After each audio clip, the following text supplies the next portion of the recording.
Hey, what's up guys? Radku here, back with another Yu-Gi-Oh video. Today I'm going to be talking about my top 5 favorite control decks in Yu-Gi-Oh!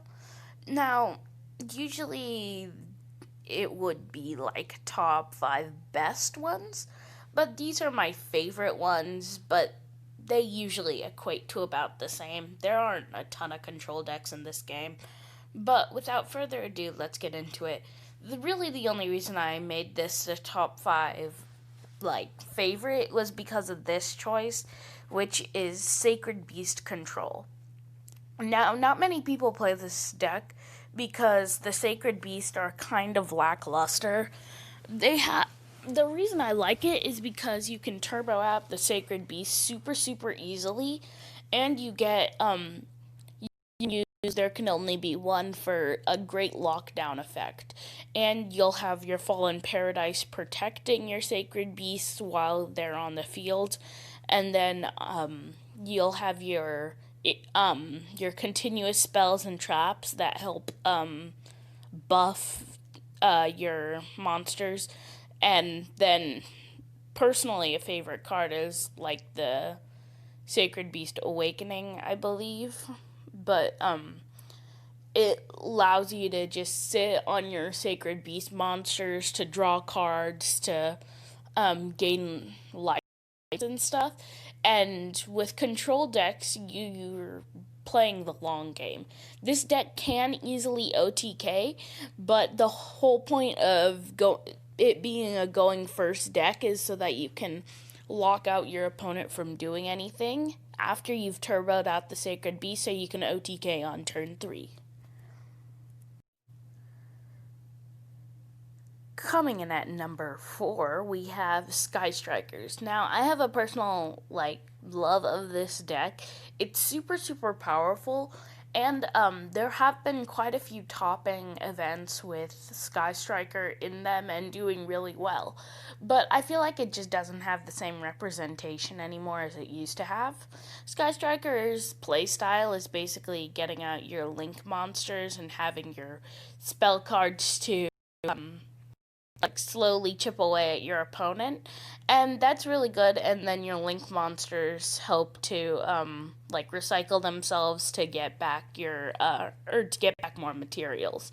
So all in all, Skystriker is actually really good, but I just don't think it has the same representation anymore as some of the other decks I'm gonna mention, which it's kind of tied for me personally between this one and then the next spot. But yeah, it's all in all really good, and it gets my number 4 spot.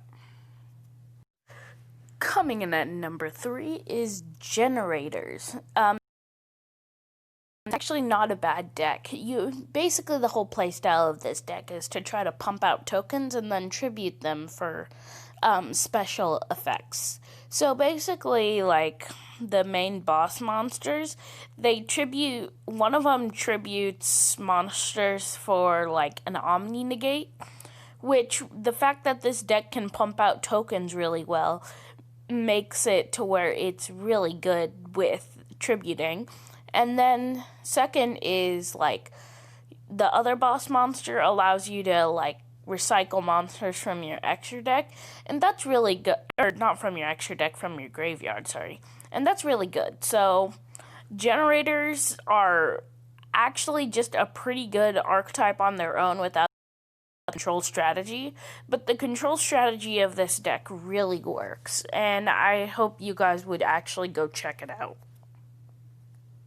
So coming in at number 2, I personally thought this would be at number 1 for me, but hey, there's one other better deck to me. But Altergeist is a really powerful archetype. This deck is now at tier 2. Although the number 1 spot is actually still Rogue, I think it's still better, and I personally like it better. But Altergeist is super powerful. Altergeist, the reason it's so powerful is because it can play traps while still going through with its combos. it relies a lot on floodgates, and you can like splash in a bunch of extra stuff and do all your combos during your opponent's turn when you activate your traps, which that's super super powerful. The fact that you can do all of your stuff during your opponent's turn with, and now that Multi-Faker's back at 3, it's just gotten so much better. And I think it's only going to get better. And I foresee a good chunk of Altergeist support. And yeah, Altergeist really, really good. And that's why it gets my number 2 spot. So coming in at my number 1 spot is Control. I mean, it freaking has control in its name. How could I not put it on this list? But recently there was a top 8 list with Guru Control in it, and Guru Control has been growing in popularity since then. It's always been pretty popular, and Subterrors are a really good archetype, with Subterror Guru being able to continually use your Subterror Fiendess. And once you have your Hidden City on the field, it's basically over. But this deck, it can effectively use Mystic Mine, which everybody hates Mystic Mine. I don't think there's anybody in this world other than people who actually play Mystic Mine that like Mystic Mine. And even then, they don't like it. But this deck, it can use Mystic Mine. It doesn't need to worry about, like, its extra deck, so you can run triple Extrav.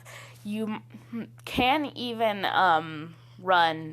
you're supposed to run a ton of trap cards in this deck. Counter traps, you're running your Solemn Brigade in this deck, and all in all, it's just a really good deck, and I feel like it has a lot more potential to be better in the future. So, yeah, leave a like, comment, subscribe, share, and tell me what you think in the comments. Do you think I missed one, or do you think these should be switched up a little bit? But without further ado, I will see you in the next Yu-Gi-Oh video. Peace.